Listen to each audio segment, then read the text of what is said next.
with the NOHA back in 2000. Oh, and then in 2014, I started reffing. I mean, I've always liked that aspect of the game. I was always curious to see how it would be like. Wanted to try it out, and I figure it'd be something I liked since I like playing hockey anyways.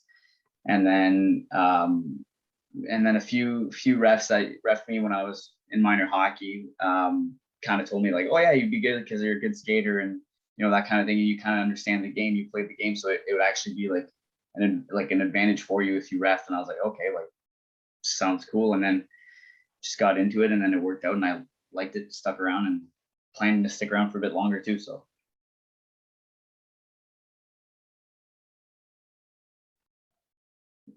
I'd say I think it had to be the OHFs back in 2017. It was my first OHF here in Timmins, and it was a semifinal game. I thought because of like my age or like where I was at, I didn't think I was going to make it to like the championship weekend kind of thing. So I think that would probably be my biggest game. Almost any kind of game where I can make it to like a final, like if there's a tournament or if it's like a big kind of game where I know it's, there's a lot on the line for any kind of team. I think I consider that pretty big for me, but I think that OHF would be big because it was a pretty cool experience. And I mean, it was just like the atmosphere and all of that. So it was cool.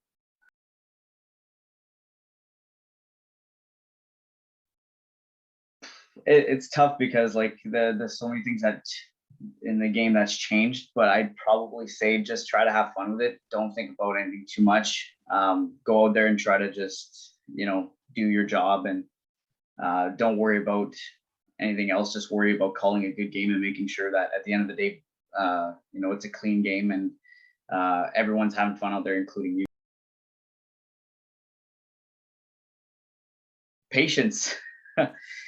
Patience. I mean, it's not every, reffing brings a lot of unique scenarios where, things can get heated sometimes, and you got to kind of like stay cool under pressure and that kind of thing, and not panic, and kind of just evaluate certain situations. So I think patience is definitely one of them, but at the same time, it's just like, not panicking and staying calm and whatever life throws at you, whether it's, if you lose a job or, you stay calm, you don't panic and go, oh, what am I going to do? What am I going to do? It's like, no, like take a step back, look at what's going on, that kind of thing. Or,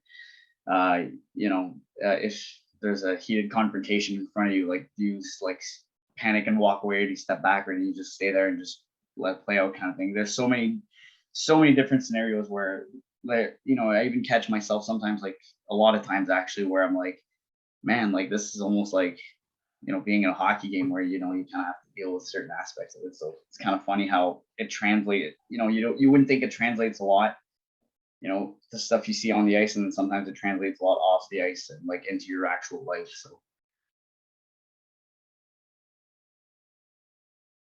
I know that we need officials, and we hear it everywhere every year. But at the same time, it's a good way to learn, more about the game of hockey. Like in the sense, like it's one thing to be as a player, but like I find that like depending on where you're coming from, like even a coach, if a coach were to like, step away from coaching for a bit and go into reffing, it would probably benefit him into his coaching in the next couple of years after he's out of reffing, because he kind of knows, he's into the mentality of the official. Like, why that ref's not calling that certain penalty, or why the penalties were called in a certain way, or why the game's being managed in that kind of sense. Same thing from a player aspect. You just learn. You just learn a lot, and I don't know. It's hard for me. I got into reffing because I just knew I'd like it, and it's something that I'd like to do and give it a shot, and I knew they could potentially go far and that kind of thing. But yeah, it's just a good opportunity to learn. And at the same time, it doesn't take very long to find out whether it's for you or not. I mean, you just need maybe like 5 to 10 games, and you should know right off the hop if it's for you or not. So, but I think it's important to get into it because it's just a good way to learn something new, and potentially grow as a person. Again, even me, there's still some things that like surprise me to this day, where I'm like this is something I never thought I'd see. Or not every game is going to be the same, but you can't, like, they're going to be similar. So like you can learn from, like, if you had like one bad game where you kind of you call the penalty and you're like, maybe I shouldn't have. Well, if you do those two teams again in a double header, let's say, well, next time that they're not going to like that and they want to play that certain style. So you kind of know to like make those adjustments so it can like make the second game a better one and, kind of forget about the other.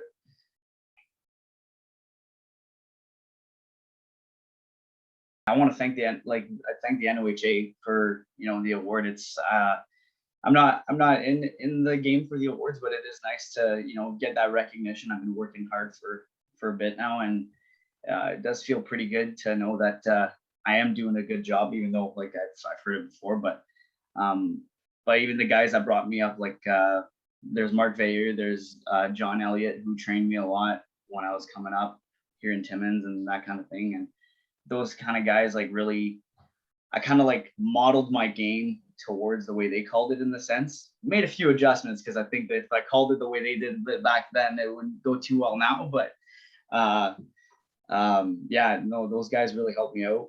And pretty much just like every official I've worked with, like it's been super easy to go out there knowing I had a good crew with me and everyone has my back and I have theirs and that kind of thing. So and I'm not done.